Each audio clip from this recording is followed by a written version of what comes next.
Assalamualaikum warahmatullahi wabarakatuh. Pada kesempatan kali ini, saya akan menyampaikan sedikit materi tentang hijrah Nabi Muhammad SAW ke Madinah. Kita masuk ke poin yang pertama, yaitu pengertian hijrah. Hijrah sendiri menurut bahasa berarti meninggalkan, menjauhkan, serta berpindah dari suatu tempat. Seseorang dikatakan hijrah jika telah memenuhi dua syarat, yaitu yang pertama, ada sesuatu yang ditinggalkan, dan kedua, ada sesuatu yang dituju. Dalam konteks sejarah, hijrah adalah kegiatan perpindahan yang dilakukan oleh Nabi Muhammad SAW beserta para sahabatnya. Beliau dari Makkah ke Madinah dengan tujuan mempertahankan dan menegakkan risalah Allah dan dakwah. Lanjut ke poin berikutnya, yaitu mengenai sebab Nabi melakukan hijrah ke Madinah. Ketika menerima surat Al-Hijr ayat 94, Nabi Muhammad mulai berdakwah secara terang-terangan. Dakwahnya mendapat respon keras dari kaum kafir Quraisy. Para pemimpin kafir Quraisy menggunakan berbagai cara untuk mencegah Nabi untuk berdakwah, namun selalu gagal. Secara diplomatik, tawaran, dan kekerasan fisik. Puncaknya adalah embargo atau pemboikotan terhadap Bani Hashim yang merupakan tempat Nabi Muhammad berlindung. Pemboikotan berlangsung selama 3 tahun. Pemboikotan ini berhenti setelah kaum Quraisy menyadari bahwa apa yang mereka lakukan sangat keterlaluan. Ancaman dari kafir Quraisy semakin keras setelah Nabi Muhammad SAW kehilangan Abu Thalib dan Siti Khadijah.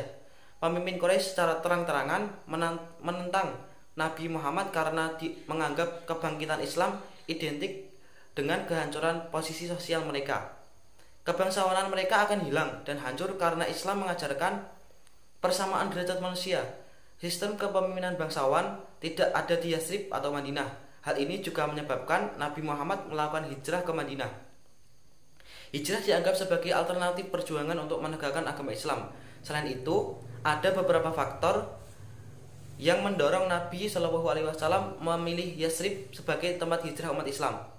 Faktor-faktornya antara lain, yang pertama, yaitu Yathrib adalah tempat yang paling dekat dengan kota Mekah. Kedua, sebelum diangkat menjadi nabi, beliau telah mempunyai hubungan baik dengan penduduk kota tersebut.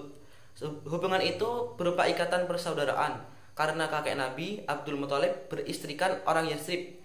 Di samping itu, ayahnya dimakamkan di sana juga. Ketiga, penduduk Yathrib sudah dikenal Nabi karena kelembutan budi pekerti dan sifat-sifatnya yang baik. Keempat, bagi diri Nabi sendiri, hijrah merupakan keharusan selain karena perintah Allah Subhanahu wa taala. Kita masuk ke poin yang ketiga, yaitu reaksi kafir Quraisy terhadap hijrah Nabi Muhammad ke Madinah. Ketika kafir Quraisy mengetahui adanya perjanjian antara Nabi dan orang-orang Yathrib, mereka semakin keras menyiksa umat Islam. Hal ini membuat Nabi segera memerintahkan umat Islam untuk hijrah ke Yathrib. Dalam waktu 2 bulan, hampir semua umat Islam kurang lebih 150 orang telah meninggalkan kota Mekah menuju kota Madinah. Hanya Ali dan Abu Bakar yang tetap tinggal di Mekah menyertai Nabi. Selain itu, mereka merasa bahwa hijrah ke Madinah membuat umat Islam semakin bertambah banyak dan berkembang di tempat hijrahnya, serta membuat umat Islam semakin bertambah banyak dan berkembang di tempat hijrahnya, dan setiap waktu menjadi ancaman serius bagi mereka dan perdagangan mereka. Karena itu, mereka memutuskan sikap terhadap Nabi Muhammad SAW yang masih berdiam diri di Mekah dengan memilih salah satu di antara 3 pilihan. Yang pertama, membiarkan beliau sampai hijrah ke Madinah dengan sendirinya. Kedua, memenjarakannya, dan ketiga, membunuhnya. Pada awalnya, mereka memutuskan untuk membiarkan Nabi hijrah ke Madinah. Tetapi, keputusan ini tidak akan dapat memecahkan masalah karena kepergian Nabi ke Madinah boleh jadi akan menyiapkan kubu dari kota Madinah sendiri untuk memerangi mereka yang berada di Mekah. Jika mereka memilih kedua, yaitu memenjarakannya, akan menimbulkan perselisihan di antara umat Islam, akan memicu umat Islam untuk membebaskannya. Maka mereka memutuskan untuk membunuh Rasulullah SAW. Pada para Al-Ghujur dipilih mereka yang berasal dari seluruh suku. Sampai pada suatu malam, para Al-Ghujul menyerang rumah Rasulullah dan hendak membunuh beliau. Pada saat itulah malaikat pembawa wahyu turun, mengabarkan rencana kafir Quraisy kepada Rasulullah sebagaimana yang dinyatakan dalam Al-Quran surat Al-Anfal ayat ke-8, surat ke-8 ayat ke-30 yang artinya dan ingatlah ketika orang-orang kafir Quraisy memikirkan daya upaya untuk menangkap dan memenjarakanmu, membunuhmu dan mengusirmu dari Makkah. Mereka memikirkan tipu daya dan menggagalkan tipu daya itu, dan Allah sebaik-baiknya pembalas tipu daya. Nah, pada saat itulah Nabi mendapatkan perintah untuk hijrah. Beliau keluar dari rumah secara diam-diam. Berbagai usaha kafir Quraisy untuk mencegah Nabi hijrah ke Madinah, pada akhirnya usaha mereka tidak menuai hasil. Nabi menjalankan hijrah dengan rencana sejak persiapan sampai pelaksanaannya. Akhirnya Nabi Muhammad sampai ke Madinah dengan selamat. Setelah Nabi Shallallahu Alaihi Wasallam meninggalkan Mekah, kafir Quraisy tidak menyiksa keluarganya karena ada dua alasan. Yang pertama, yaitu kafir Quraisy mengetahui bahwa Nabi Muhammad Shallallahu Alaihi Wasallam telah keluar dari Mekah dan rencana mereka telah gagal. Mereka menyeret Ali bin Abi Thalib ke Masjidil Haram. Mereka baru membebaskan Imam Ali setelah menghajarnya. Kedua, kafir Quraisy hanya satu, yaitu tujuan kafir Quraisy itu hanya satu, yaitu membunuh Nabi, karena mereka menganggap bahwa satu-satunya cara memadamkan Islam adalah dengan membunuh Nabi. Karena itu mereka tidak ada urusan dengan orang lain dan mereka tidak mau bentrok dengan orang lain selain beliau. Sedangkan alasan kafir Quraisy tidak menyiksa umat Islam setelah Nabi hijrah adalah yang pertama, mayoritas umat Islam telah hijrah sebelum Nabi, karena sebab utama rencana pembunuhan Rasul karena hijrah besar-besaran yang dilakukan umat Islam ke Madinah dan tersebarnya Islam di kota tersebut. Kedua, umat Islam yang berasal dari Mekah atau Quraisy memiliki sanak saudara dan kerabat di Mekah. Hubungan kekerabatan menjadi penghalang mereka mengganggu dan menyakiti umat Islam. Kafir Quraisy takut terhadap suku dan kabilah seorang muslim. Mereka menghindar untuk tidak menyakitinya. Masuk ke poin keempat, yaitu proses hijrah Nabi ke Madinah.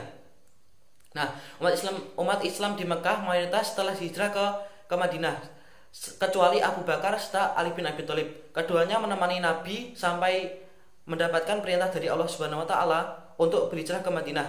Nabi Muhammad telah mempersiapkan hijrah sampai 2 bulan dengan perencanaan yang matang. Nah, beliau menyiapkan sebuah rencana untuk melihat situasi serta kondisi di kota Mekah. Adapun proses hijrah Nabi dengan langkah-langkah sebagai berikut. Yang pertama, yaitu Ali menggantikan Nabi Muhammad di tempat tidurnya. Yang kedua, terdapat di Gua Sur. Nabi Muhammad dan Abu Bakar pergi ke Madinah melalui arah selatan dalam rangka mengelabui kafir Quraisy sendiri. Mereka berdua menetap di sebuah gua pada hari Jumat, Sabtu serta Ahad. Gua tersebut bernama Gua Sur yang terletak di Jabal Sur yang berjarak 5 km sebelah selatan kota Mekah. Selama berada di Gua Sur, Nabi Muhammad telah merencanakan secara matang untuk mengamankan proses hijrahnya. Antara lain yaitu Abdullah bin Abu Bakar mendatangi gua setiap malam dan menyampaikan berita tentang rencana dan kegiatan kafir Quraisy. Sebelum fajar ia sudah kembali ke Mekah, sehingga seolah-olah ia selalu berada di kota Mekah, padahal di sisi yang lain beliau selalu berkunjung ke Gua Sur untuk mengabarkan informasi apa yang sedang direncanakan oleh kafir Quraisy. Selanjutnya yaitu Amr bin Fuhairah menggiring domba-domba gembalanya ke dalam gua pada malam hari, sehingga Nabi Muhammad SAW serta Abu Bakar bisa minum susu domba tersebut. Ketiga, Abdullah bin Ariqat Laisi, seorang kafir Quraisy yang dipercaya dan bekerja sebagai pemandu yang diupah oleh Abu Bakar, datang ke Gua Sur setelah hari ketiga membawa 2 ekor onta. Ketiga yaitu Suraka. Ketika itu Quraisy mengadakan sayembara dengan hadiah 100 ekor unta bagi orang yang dapat menyerahkan Nabi Muhammad SAW. Ketika mendengar kabar bahwa ada rombongan 3 orang sedang dalam perjalanan, mereka yakin itu adalah Nabi dan sahabatnya. Suraka bin Malik bin Jusum, salah seorang dari Quraisy, juga ingin memperoleh hadiah 100 ekor unta tersebut yang telah dijanjikan sebelumnya. Tetapi ia ingin memperoleh hadiah seorang diri saja. Ia mengelabui orang-orang dengan mengatakan bahwa itu bukan Nabi Muhammad, tetapi diam-diam ia menyuruh pembantunya untuk menyiapkan kuda dan perlengkapannya. Ketika tidak ada orang yang melihatnya, ia segera memacu kendaraannya ke pesisir yang ditunjukkan orang tersebut. Suraqah mengendarai kuda yang cepat sehingga ia bisa mengejar rombongan hijrah Nabi tersebut yang jaraknya semakin dekat. Nah, Nabi Muhammad tetap tenang, sementara Abu Bakar yang duduk di boncengan unta Nabi terlihat cemas dan berkali-kali melihat ke belakang. Setelah jarak semakin dekat, tiba-tiba kuda Suraqah terjerembab jatuh. Nabi terus saja berjalan tanpa memperdulikan Suraqah yang mengejarnya. Selanjutnya yaitu Masjid Quba. Setelah menempuh perjalanan 7 hari, Nabi Muhammad dan Abu Bakar sampai di Masjid Quba, sebuah desa yang terletak di 2 mil di selatan kota Madinah. Beliau membangun masjid dan merupakan masjid pertama dalam sejarah Islam. Beliau tinggal di Quba selama 4 hari. Dan selanjutnya 5 tiba di Madinah. Setelah Nabi Muhammad tiba di Madinah, program pertama beliau adalah menentukan tempat di mana akan dibangun masjid. Beliau melepaskan untanya dan menetapkan tempat berhenti untanya sebagai nantinya untuk dijadikan masjid. Ternyata untanya berhenti di tanah milik 2 orang anak yatim. Maka Nabi minta keduanya untuk menjual tanahnya. Namun keduanya ingin memberikan tanahnya sebagai hadiah. Tapi Nabi tetap ingin membayarnya dengan harga tanah itu sebesar 10 dinar. Dan Abu Bakar menyerahkan uang kepada mereka berdua, si anak yatim tadi. Nabi Muhammad SAW tinggal di rumah Abu Ayyub Al-Ansori sampai selesai pembangunan Masjid Nabawi dan tempat tinggal beliau.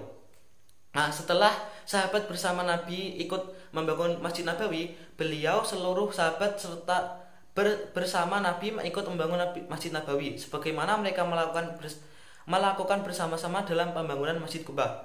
Beberapa hari kemudian, istri Nabi Saudah radhiyallahu anha, 2 putri beliau Fatimah radhiyallahu anha dan Ummu Kulsum radhiyallahu anha, Usamah bin Zaid radhiyallahu anha, Aisyah radhiyallahu anha dan Ummu Aiman radhiyallahu anha juga menyusul hijrah ke Madinah di bawah kawalan Abdullah bin Ayyub Abu Bakar radhiyallahu anhu. Adapun putri beliau seorang lagi yaitu Zainab radhiyallahu anha baru diizinkan hijrah ke Madinah setelah terjadi peperangan Badar. Di Madinah, Rasulullah memanjatkan doa yang artinya, "Ya Allah, berkailah buah-buahan kami, berkailah kota kami, berkailah syak kami, dan berkailah mud kami. Ya Allah, Nabi Ibrahim adalah hambamu dan kekasihmu, sedangkan aku adalah hamba dan nabimu. Dia berdoa kepadamu bagi kemakmuran Makkah, dan aku berdoa kepadamu bagi kemakmuran Madinah, seperti Ibrahim mendoakan kota Mekah." Nah, sekian yang dapat saya sampaikan pada kesempatan kali ini. Bila ada kesalahan, saya mohon maaf yang sebesar-besarnya. Billahi taufiq wal hidayah. Wassalamualaikum warahmatullahi wabarakatuh.